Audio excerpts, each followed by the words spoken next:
Blood, betrayal, and a father's ultimate cruelty. Domenico Anderson thought he was signing his daughter's death warrant when he handed his overweight, outcast child to the city's most ruthless syndicate boss to pay off a massive debt. He expected her to break. Instead, she became his greatest nightmare. The rain lashing against the floor-to-ceiling windows of the Anderson penthouse mirrored the storm raging inside Tiffany's chest.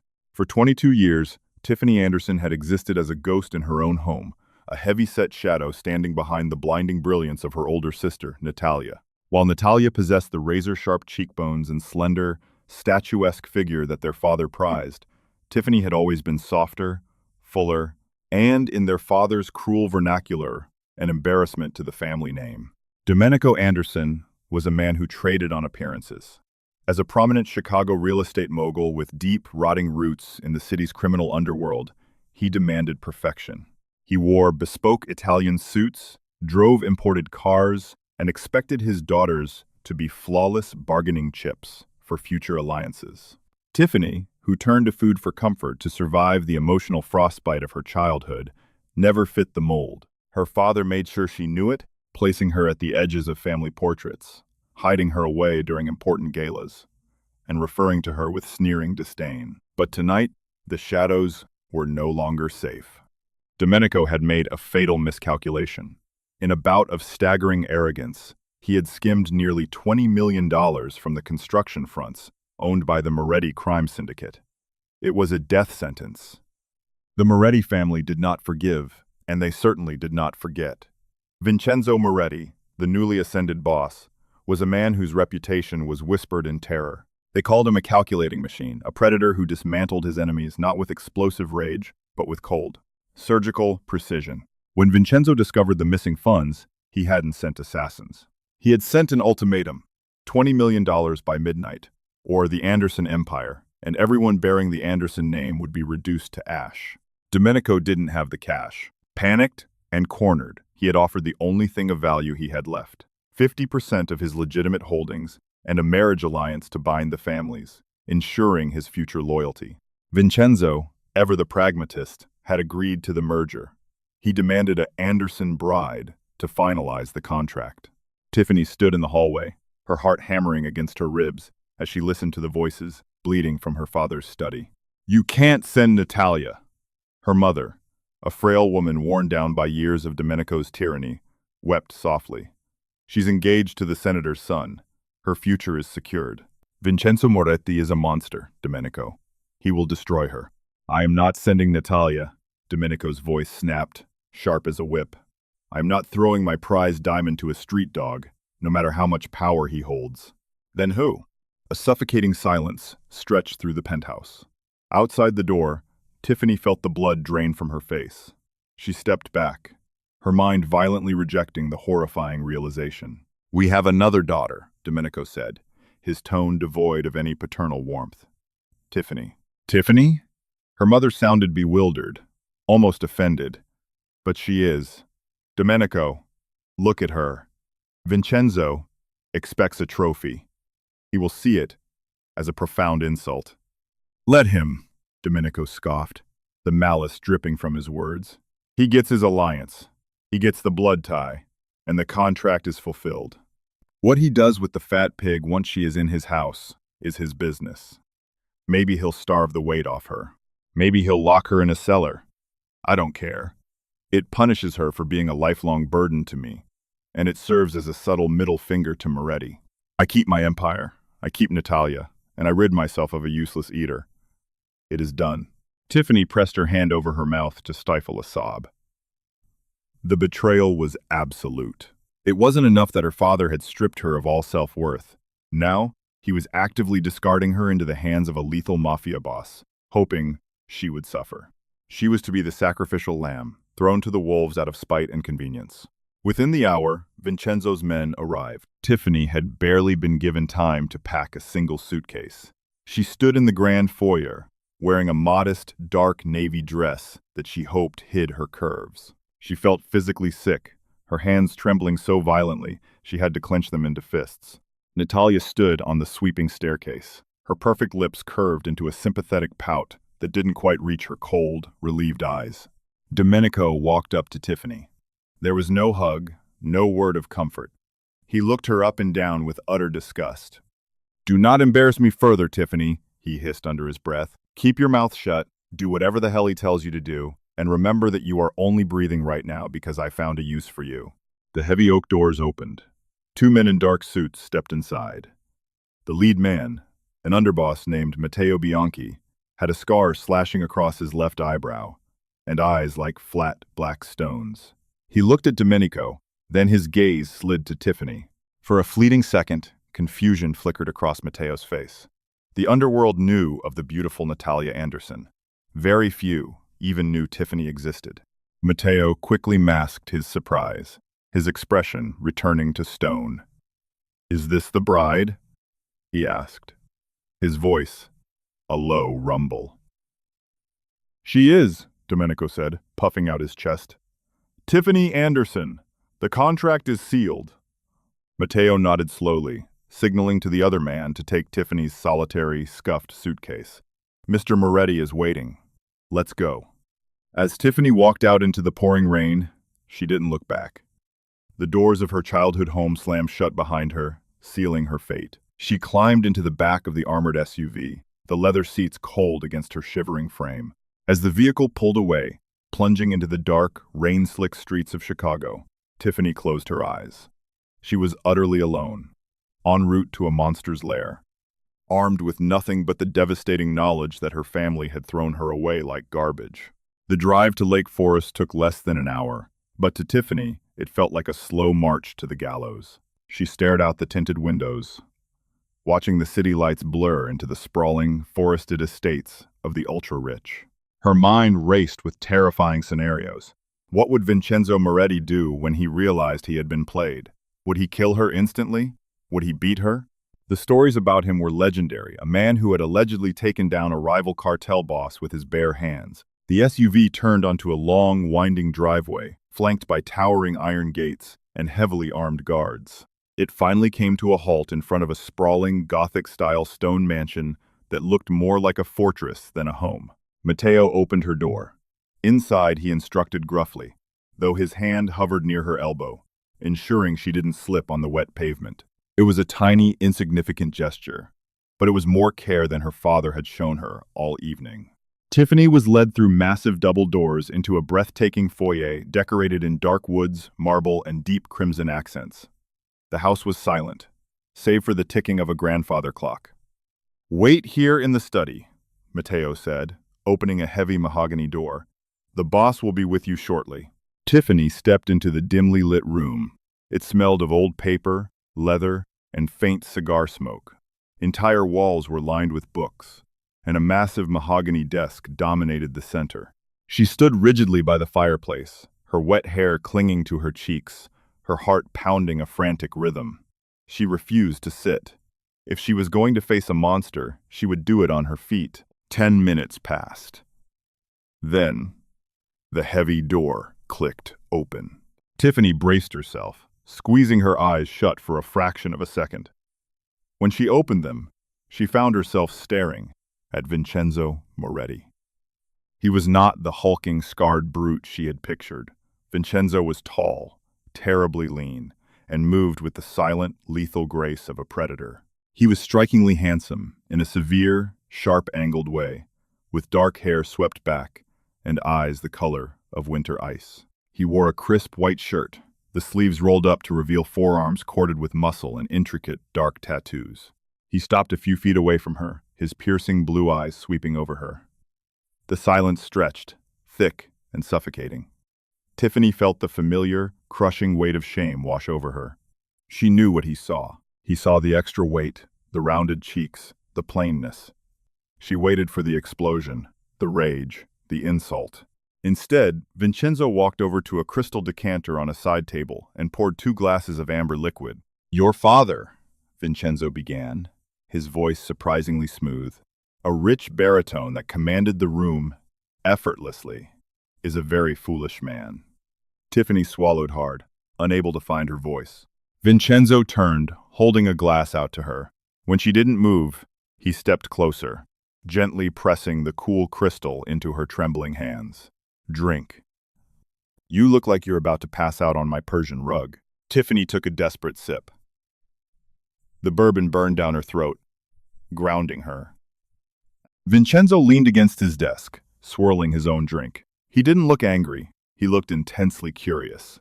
The agreement was for an Anderson daughter to bind the families. I expected Natalia. The society pages sing her praises endlessly. Yet Domenico sends you. He tilted his head, his gaze analytical. What is your name? Tiffany, she whispered. Tiffany. He tested the name on his tongue.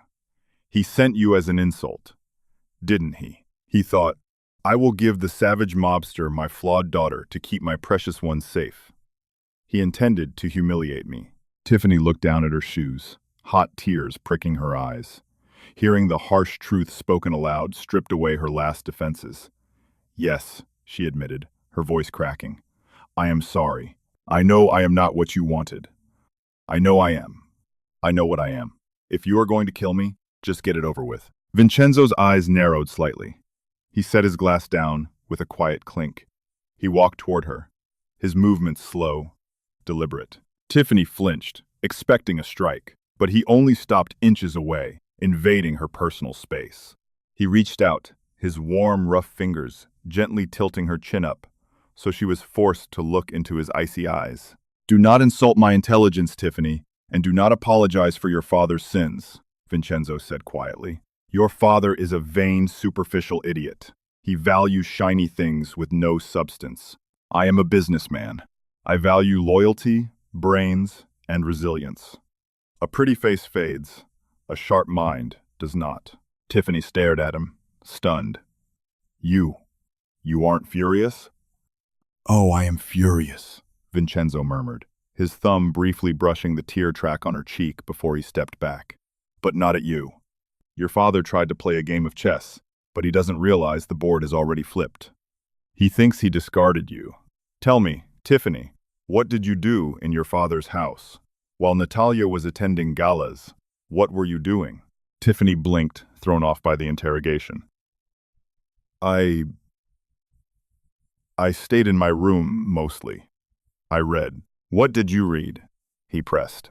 Books, history, economics. She hesitated, then a spark of defiance flickered in her chest. If she was going to die, she might as well die honest. I also ran his books. Vincenzo paused, freezing in place. Excuse me? My father is a terrible businessman, Tiffany said, the words tumbling out now, fueled by the bourbon and years of repressed anger. He is careless. He delegates his legitimate corporate accounting to idiots who skim off the top. 5 years ago, I found a discrepancy. I fixed it. Since then, he quietly passes the encrypted ledgers to me. I reconcile the accounts for the Anderson Corporation. I hide his tax liabilities. I know every dummy corporation, every offshore account in the Caymans, and every dirty politician he pays off. I am the reason he isn't in federal prison. Silence descended upon the study again, but this time, the air crackled with electric tension. Vincenzo stared at her, an unreadable expression on his handsome face. Then, slowly, a devastating, terrifying smile spread across his lips. It was the smile of a predator that had just found the key to the slaughterhouse. He gave you to me, Vincenzo whispered, almost to himself, profound disbelief and dark amusement warring in his tone. That arrogant, blind fool handed me the architect of his entire empire because he was too obsessed with a dress size to see the weapon he held. Vincenzo walked back to his desk, suddenly energized. He leaned over, resting his hands flat on the polished wood. His eyes locked onto hers, with a burning intensity that made Tiffany's breath hitch. Tiffany, Vincenzo said, his voice dropping to a low, hypnotic register. Your father threw you to the wolves tonight, expecting us to tear you apart. He wanted you to suffer, to stroke his own ego. But he forgot a fundamental rule of nature. He walked around the desk, stopping right in front of her. Wolves protect their own, Vincenzo stated, his eyes blazing. You are my wife now, by contract and by blood. That makes you a Moretti. Tomorrow, we will marry. You will have my name, my protection, and the full weight of my syndicate behind you. And in exchange, you and I are going to take your father's empire apart piece by bloody piece, until he is begging at your feet." He extended his hand toward her. It was calloused, scarred, and strong. "Do we have a deal, Mrs. Moretti?" Tiffany looked at his hand. For the first time in her life, a man wasn't looking at her with disgust or pity. He was looking at her with respect. He saw her mind. He saw her. The terrified, beaten-down girl who had walked into the mansion died in that exact moment. From her ashes, something dangerous and hungry was born. Tiffany reached out and firmly gripped Vincenzo's hand. "We have a deal." The wedding was a brief, sterile affair held in the private chapel of the Moretti estate. There were no white doves, no sweeping orchestral arrangements, and certainly no family to give the bride away. Tiffany wore a simple, tailored ivory suit that Vincenzo had his personal seamstress rush order overnight. For the first time in her life, the fabric didn't pinch or drape like a tent. It hugged her curves securely, crafted to flatter rather than hide. When Vincenzo slipped the heavy, custom-forged platinum band onto her finger, his gaze held no mockery. It held a silent, deadly promise. By the following morning, the war had begun. Vincenzo's private study was transformed into a command center. Matteo Bianchi stood by the door, while Vincenzo's chief financial hacker, a quiet, bespectacled man named Jonathan Gable, sat at a bank of glowing monitors. Tiffany sat at the head of the mahogany table, no longer the shivering, discarded daughter from the night before. She was in her element. "Domenico's entire legitimate facade rests on three major pillars," Tiffany explained, pulling up a series of encrypted ledgers she had memorized years ago. "He uses a dummy corporation called Harrison and Croft Real Estate to funnel the syndicate money into commercial developments in the Loop. But his personal wealth, the money he uses to fund his lifestyle and Natalia's high society PR, is hidden offshore in a Cayman account under the name Apex Holdings."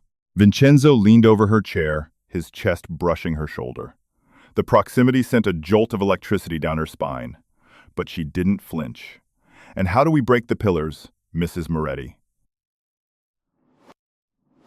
"We don't break them," Tiffany said, a dark smile playing on her lips. "We drain them. I have the authorization tokens. I built the backdoors into his network because I knew his primary accountant, Arthur Pendleton, was too lazy to run daily audits. Jonathan, if I give you the routing numbers and the secondary passcodes, can you initiate a ghost transfer?" Jonathan's fingers flew across the keyboard. "If the backdoors are active, I can drain Apex Holdings and route it through our Swiss shells before Domenico finishes his morning espresso." "Do it," Vincenzo commanded softly. Over the next 4 weeks, Tiffany orchestrated a financial bloodbath. It was a masterpiece of invisible destruction. She didn't just steal Domenico's money, she dismantled his reputation. Tiffany tipped off an ambitious federal prosecutor, Richard Howell, about severe structural code violations at Domenico's flagship high-rise project. She leaked documents proving Domenico had been bribing city inspectors. As the Anderson empire began to hemorrhage cash and face federal scrutiny, Vincenzo watched his wife blossom. The timid, defensive posture she had worn, like a shield, melted away. In its place emerged a brilliant, ruthless tactician. Vincenzo found himself captivated. He didn't see the flaws her father had violently ingrained into her self-image. He saw a fiercely intelligent, loyal, and beautiful woman. One evening, after a grueling 14-hour session of dismantling Domenico's shipping contracts, Tiffany remained in the study, rubbing her temples. Vincenzo walked in, carrying a plate of rich, homemade truffle pasta and a glass of vintage Barolo. He set it down in front of her. "Eat," he instructed, pulling up a chair beside her.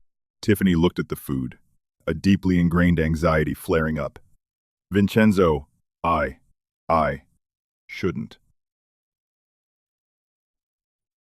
"Why?" he asked, his voice low and steady. "Because of how I look," she whispered, the old insecurities rearing their ugly heads. Your father is a dead man walking," Vincenzo interrupted, his tone leaving no room for argument. He reached out, his large hand gently cupping her jaw. "Tiffany, look at me." She lifted her eyes to meet his piercing blue gaze. "I did not marry you because I wanted a starving, fragile ornament," Vincenzo said fiercely. I married a queen. I married a woman whose mind is a lethal weapon and whose body is entirely hers. You do not shrink yourself in my house. You do not starve yourself for a ghost who threw you away. You take up space, Tiffany. You take up all the space you want. Tears pricked her eyes, but she blinked them back, a profound warmth spreading through her chest. Vincenzo didn't just protect her, he empowered her. He leaned in and pressed a lingering, heated kiss to her lips. It wasn't a kiss born of a contract. It was a fiery claim of genuine desire. When he pulled back, Tiffany picked up the fork, a new, unbreakable resolve, settling into her bones. 3 months. That was all it took for Tiffany and Vincenzo to reduce Domenico Anderson from a kingmaker to a beggar. The feds had frozen his remaining legitimate accounts. The rival families, sensing blood in the water and knowing the Moretti syndicate had pulled its backing, began encroaching on his territory. Domenico was facing indictments, bankruptcy, and the very real threat of assassination by his former partners. Desperation is a powerful motivator. With nowhere else to turn, Domenico swallowed his pride and begged for an audience with Vincenzo Moretti. The meeting was set in the grand foyer of Vincenzo's estate. The afternoon sun streamed through the massive windows, casting long shadows across the marble floor. Vincenzo stood at the base of the sweeping staircase, dressed in a flawless charcoal suit, his hands clasped behind his back. Matteo and 3 heavily armed guards flanked the room. The heavy double doors opened, and Domenico stepped inside. He looked a decade older. His bespoke suit hung loosely on his frame. His hair was disheveled, and the arrogant sneer had been replaced by a pale, sweating mask of panic. Behind him walked Natalia. The perfect daughter looked equally terrified, clutching a designer handbag like a shield. "Vincenzo," Domenico croaked, forcing a sickly smile. "Thank you for seeing me. There has been a terrible misunderstanding." "Has there?" Vincenzo's voice was as cold as a frozen lake. "You owe me $20 million, Domenico. Instead of payment, you gave me your discarded daughter. And now, your empire is collapsing. Where is the misunderstanding?" "I was tested," Domenico pleaded, stepping forward. "Enemies have sabotaged my accounts. The feds are framing me. I need a loan, Vincenzo. Just enough to unfreeze my assets. I can give you the docks. I already own the docks," Vincenzo stated flatly. "I bought the holding company out from under you 3 weeks ago for pennies." Domenico froze, the blood draining from his face. "What? How?" "Because your internal ledgers were remarkably easy to acquire," a smooth, confident voice echoed from the top of the staircase. Domenico and Natalia's heads snapped up. Tiffany stood at the landing. She was breathtaking. She wore a deep crimson wrap dress that accentuated her curves, her dark hair cascading over her shoulders in loose, polished waves. The heavy platinum Moretti ring gleamed on her finger. She didn't look down at them with fear. She looked down at them with the calm, detached pity one reserves for a squashed insect. Slowly, she descended the stairs. Vincenzo stepped forward, offering his hand. Tiffany took it, stepping seamlessly to his side. The picture they painted was one of absolute, unified power. Domenico stared at her, his jaw slack. "Tiffany, what are you? What are you wearing? What is this?" "I am standing by my husband, Domenico," Tiffany said, her voice echoing clearly in the silent foyer. She didn't call him father. He had lost that title the night he sold her. "And I am the one who acquired the docks. I am also the one who drained Apex Holdings. I am the one who sent Richard Howell the architectural blueprints." Natalia gasped, stepping back. "You? You did this to us? You ruined the family?" "You ruined yourselves," Tiffany corrected sharply. "You spent 22 years treating me like a disease. You used my mind to run your books, and then you threw me to the wolves the second you needed a shield. But you made a mistake, Domenico. You handed the wolves the exact blueprints to your house." Domenico's eyes darted wildly between Tiffany and Vincenzo. Panic fully overtook him. He realized, with horrifying clarity, that Tiffany wasn't a hostage. She was the architect of his demise. "Vincenzo, listen to me," Domenico begged, his voice cracking. He grabbed Natalia by the arm, violently pulling her forward. Natalia let out a yelp of shock. "Take Natalia! Take her!" "She is beautiful. She is obedient. She is a proper prize for a boss. The senator's son backed out anyway. Annul the marriage to this pig, and take Natalia. Just give me my money back. A terrifying silence fell over the room. Matteo shifted, his hand resting on the grip of his pistol. Vincenzo didn't yell. He didn't explode. He simply let go of Tiffany's hand, walked down the remaining 2 steps, and closed the distance between himself and Domenico in the blink of an eye. With a sickening crunch, Vincenzo's fist connected with Domenico's jaw. Domenico collapsed to the marble floor, spitting blood and teeth. Natalia screamed, dropping to her knees beside him, sobbing hysterically. Vincenzo stood over him, a demon wrapped in bespoke tailoring. "If you ever speak to my wife with disrespect again," Vincenzo whispered, his voice vibrating with lethal intent, "I will cut out your tongue and feed it to my dogs. Natalia is useless to me. She is a hollow shell, just like you." Vincenzo stepped back, straightening his cuffs, and looked at Tiffany. "Finish it, Mia Regina." Tiffany walked forward. She reached into the pocket of her crimson dress and pulled out a folded piece of heavy watermarked paper. She dropped it onto Domenico's bleeding chest. "What is this?" Domenico wheezed, clutching his face. "That is an eviction notice," Tiffany said coldly. 4 years ago, when I was managing your personal emergency shell company, I secretly transferred the deed of the Chicago penthouse into a blind trust. Yesterday, the trust matured and transferred ownership directly to me. I own the penthouse, Domenico.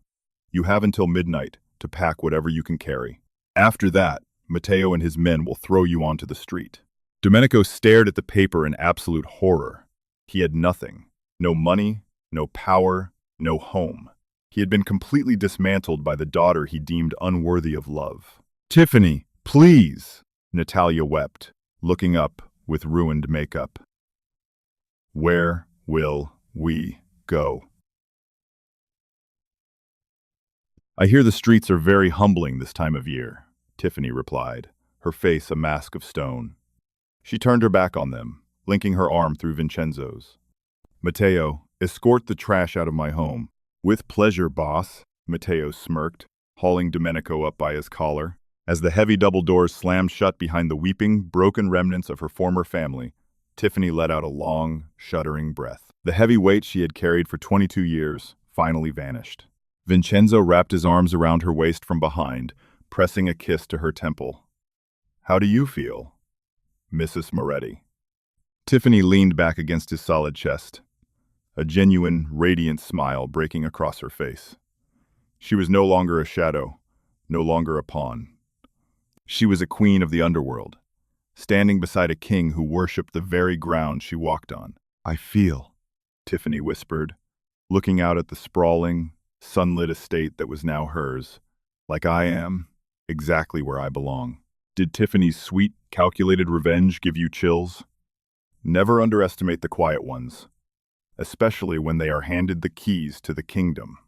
If you loved this twist-filled mafia drama of betrayal, power, and finding true love in the darkest of places, smash that like button. Share this story with your friends who love a badass heroine, and subscribe to the channel for more thrilling, real-life drama stories.